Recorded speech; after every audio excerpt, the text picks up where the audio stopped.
السلام علیکم۔ یہ حضرت صوفی صاحب کے اندر کے درگاہ کا درشیہ ہے، اب دیکھیے، اس کو زیارت کیجیے۔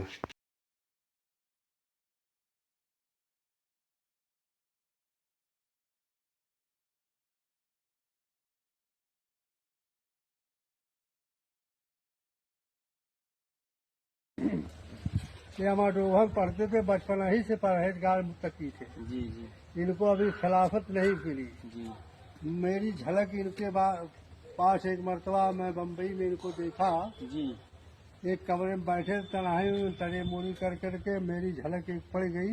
جی اس نے رابطہ نہیں تھا، تبھی میں روحانیت ان سے مرید ہوا گا، ان کے چہرہ دیکھ کر کے جی یا اسی کی روحانیت میں یہیں سے مرید ہوں گا۔ اللہ کا فضل ہوا کہ میں نے اپنے گھر آیا اور ہمارا ڈوبھا جلسے میں گیا، لوگوں نے کہا تو ایسا پیر نہیں پاؤ گے، نہیں مرید ہو جا۔ جی جب حضرت سے میں نے سلام پیش کیا، السلام علیکم، وعلیکم السلام کیے، اور کہے بابو جو ہے آپ کہاں سے آئے؟ بتایا میں دھرم سیما سے آیا ہوں۔ کہے چلیے اچھا میرے ساتھ، اپنے ساتھ لیں گے، کمرے میں مہمان کھانے میں کھلائے۔ کہ صبح اس وقت بھیڑ رکھا ہے، صبح مرید کروں گا۔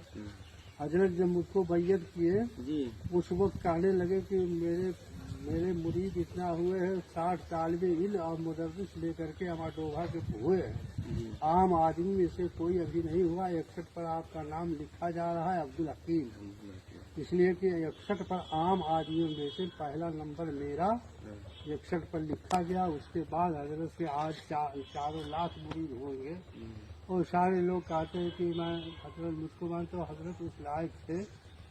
میں نے حضرت کا تقویٰ ہی دیکھ کر کے اور ایسا متقی پرہیزگار چہرہ ہی بتایا، خدا کی طرف روحانیت ان کی چمک رہی تھی، میں مرید ہو گیا۔ جی مجھے کرامت کی اور کسی چیز کی ضرورت نہیں تھا، ان کے صحبت میں رہتا تھا۔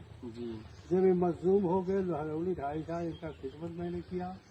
اس کے بعد جو ہے پھر اب کچھ دنوں کے بعد مجھ کو خادم کا مرتبہ ملا، حضرت یہاں بلا لیے، میں 2 سال سے خادم بنا۔ یعنی فی الحال میں آپ یہاں کے خادم ہیں۔ ہاں دیکھیے، یہ حضرت صوفی نظام الدین صاحب کی جو درگاہ ہے، یہاں کے خادم ہیں اور 10 سال سے یہ کام کر رہے ہیں یہاں، بہت ہی بہترین۔ ابھی انہوں نے بتایا کہ میں حضرت صوفی صاحب کے بہت مانتے تھے، ان کو صوفی صاحب ان کو بہت مانتے تھے یہ، اور یہ بتا رہے ہیں کہ میں یہ 61ویں مرید ہیں، اور آج لاکھوں کی تعداد میں گنے نہیں جا سکتے۔ آپ سمجھ لیجیے کہ یہ کتنے چاہنے والے تھے حضرت صاحب کی۔ حضرت صوفی صاحب کی پرہیزگاری انہوں نے اپنے آنکھوں سے دیکھا ہے اور محسوس بھی کیا اور ہے۔ یہ بھی سن لیجیے، میں نے آج تک کسی کو نہیں دیکھا۔ میں نے ایک مرتبہ حضرت کے گھر آیا اور ہمارا ڈوبھا جانے لگے اسکول پر پڑھانے کی، امی کی اپنی ان کی اماں موجود حالات میں تھی، تو ماں سے سلام کیے اور ہاتھ کو بوسہ دیے۔ پھر جیسے رکوع میں جایا ویسے ہو کر کے ماں کا دونوں پیر چوم کر کے اپنے سروں پر رکھے۔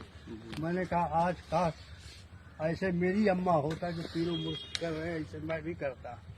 لیکن میں بھی اپنے اماں کو بہت خدمت کیا، لیکن یہی ایک میرا چھوٹ گیا کہ میں پیر کا بوسہ نہیں لیا ہوں۔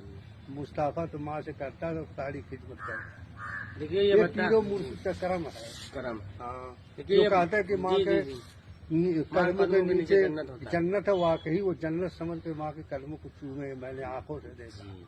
یہ ان کا کہنا ہے کہ حضرت صوفی صاحب اپنے ماں کا بہت احترام کرتے تھے، ان کی قدم بوسی کرتے تھے، اور انہوں نے اپنے آنکھوں سے دیکھا ہے۔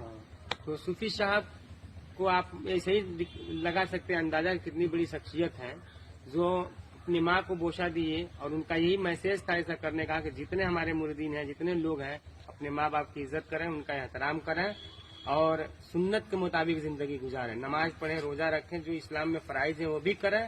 اور حضرت صوفی صاحب ایک بہت بڑے عالم دین بھی تھے، جو سنیت کی کہیے تو یہ جان تھی۔